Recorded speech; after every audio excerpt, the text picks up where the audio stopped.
एक बुद्धिमान राजा था। उसका काफी बड़ा साम्राज्य था। उसके राज्य में प्रजा हर तरह से खुशहाल थी। राजा को अपने उत्तराधिकारी की तलाश थी। उसके 3 बेटे थे।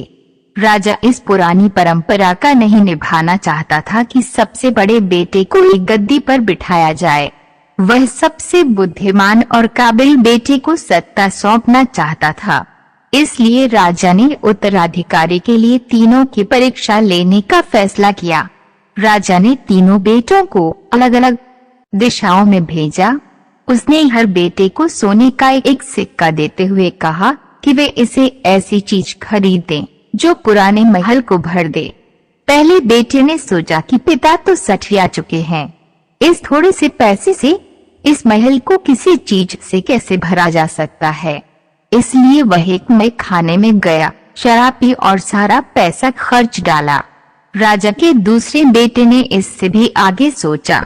वह इस नतीजे पर पहुंचा कि शहर में सबसे सस्ता तो कूड़ा कचरा ही है। इसलिए उसने महल को कचरे से भर दिया। तीसरे बेटे ने 2 दिन तक इस पर चिंतन मनन किया है कि महल को सिर्फ एक सिक्के से कैसे भरा जा सकता है। वह वाकई कुछ ऐसा करना चाहता था जिससे पिता की उम्मीद पूरी होती हो।